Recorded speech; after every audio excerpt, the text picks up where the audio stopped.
Registration करवाए हैं, क्योंकि यहाँ से जो जानकारियां निकलेंगी वो दुग्ध उत्पादन के क्षेत्र में काफी ज्यादा महत्वपूर्ण होंगी। उनको वर्कशॉप कराया जाएगा कि कैसे एक पशुपालक अपनी गाय भैंसों की देखभाल कर सकते हैं, कैसे उन्नत किस्म के जो गाय भैंसे हैं उनको उनके जरिए दूध उत्पादन के क्षेत्र में आगे बढ़ सकते हैं। इसके अलावा जो नई नई तकनीक है, मशीनें हैं, वो भी यहाँ से लोगों के सामने रखी जाएगी। जो किसान यहाँ पर पहुंचेंगे, दुग्ध उत्पादन यहाँ पर पहुंचेंगे। साथ ही साथ देखिए, बहुत सारे दुग्ध उत्पादन के क्षेत्र में हम लगातार आगे बढ़े। अब सिर्फ दुग्ध उत्पादन ही नहीं रह गया आरजू, क्योंकि इससे अब तमाम प्रोडक्ट्स भी बनाए जा रहे हैं। बात की जाए पाउडर दूध की, मिठाइयों की, मक्खन की, बटर की, इसका भी एक बड़ा कारोबार देश में है। तो सिर्फ दुग्ध उत्पादन नहीं, बल्कि उससे जुड़े जो तमाम क्षेत्र हैं उस पर भी सेमिनार में चर्चा होगी, सम्मेलन होगा, नीलू, क्योंकि दुग्ध उत्पादक में हमारा देश अग्रणी है और ये जो समिट का मेजबानी का मौका भारत को मिला है, ऐसे में ये भी हो सकता है कि चर्चा संभव हो किस तरह से यहाँ से निर्यात किया जाए बाकी देशों के लिए जो भी प्रोडक्ट्स हैं।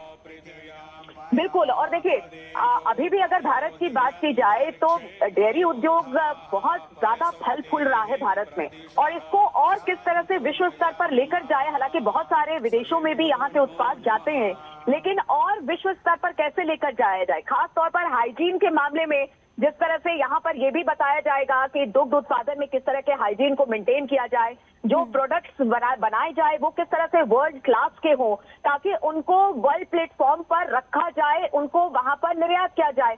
तो इन सब बातों की जानकारी भी यहाँ दी जाएगी। दुग्ध उत्पादन तो अपनी जगह है, साथ ही उन्नत तकनीक से किस तरह से हम दुग्ध उत्पादन को और बेहतर तरीके से करें, किस तरह से दुग्ध उत्पाद से बनने वाले जो उत्पाद हैं उनको किस तरह से वर्ल्ड क्लास का बनाया जाए, ये तमाम जानकारियां यहाँ पर मिलेंगी। इसलिए अगर बात की जाए आरजू, तो भारत के कई ऐसे उद्योगपति हैं जो यहाँ पर पहुंचे हैं, जो खास तौर पर सीधे सीधे दुग्ध उत्पादन और उससे जुड़े उत्पादों से जुड़े हुए हैं। बिल्कुल, और खास बात ये है नीलू को जो उद्योगपति हैं वो शायद आजादी से भी पहले से उनकी कंपनीज चल रही हैं और कई साल उनको इस क्षेत्र में हो चुके हैं। लेकिन बड़ी बात इस समिट की ये है कि जो नए उद्योगपति हैं, जिन्होंने हाल फिलहाल प्रोडक्ट्स बनाने शुरू किए हैं दूध से, उनको भी मौका मिला है अपनी बात रखने का, अपने प्रोडक्ट्स यहाँ पर स्टॉल लगाने का।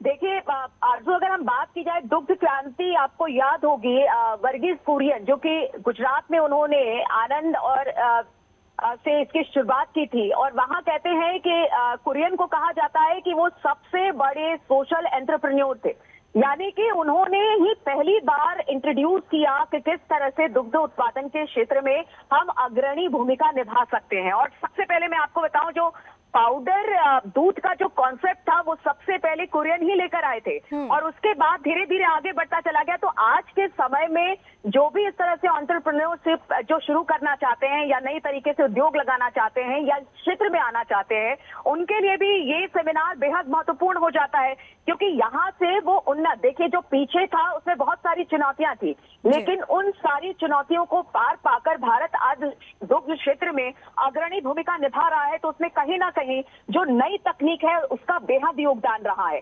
तो आज यहाँ पर वो लोग भी, वो नए नए बिजनेसमैन भी पहुंचेंगे जो कि इस क्षेत्र में या तो अभी कुछ दिन पहले आए हैं या फिर आना चाह रहे हैं, वो भी इस समिट में हिस्सा ले रहे हैं, ताकि यहाँ से उन्हें ढेर सारी जानकारियां मिल सके और फिर आगे वो भी इस कारोबार में उतर सके और भारत को अग्रणी भूमिका में ले जाने में सहयोग कर सके। और जहां तक उत्तर प्रदेश की आरजू बात है, सबसे बड़ी बात है, देखिए उत्तर प्रदेश एक बहुत बड़े प्लेटफॉर्म यानी हब के रूप में विकसित हो रहा है। यहाँ पर हम पिछले कुछ सालों में देख रहे हैं, जब से प्रदेश सरकार यानी योगी सरकार आई है, कोशिश यही की जा रही है कि साफ सुथरा वातावरण दिया जाए, एक अच्छा मार्केट दिया जाए, एक सिंगल विंडो दिया जाए, जहां पर किसी तरह की कोई दिक्कत व्यापारियों को व्यापार करने में ना मिले। और इस लिहाज से अगर आज यहाँ पर ये भी एक कह सकते हैं कि दुग्ध क्रांति के क्षेत्र में आज जो ये समिट हो रहा है वो भी एक बहुत अहम कदम है या फिर ब्रेक थ्रू है यहाँ से।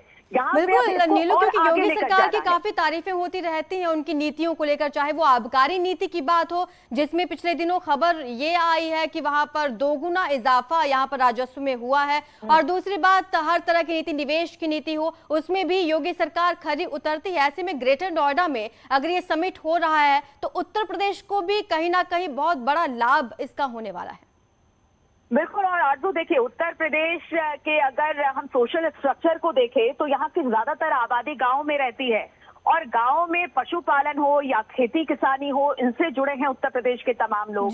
तो इस लिहाज से अगर आज ग्रेटर नोएडा में ये एक बड़ा समिट 48 साल बाद हो रहा है, तो यहाँ के किसानों के लिए, यहाँ के लोगों के लिए बहुत ज्यादा बेनिफिशियल है। बिल्कुल, बहुत बड़ी बात होगी नीलू। आप नजर बनाए रखें, तमाम अपडेट्स हम आपसे लेते रहेंगे।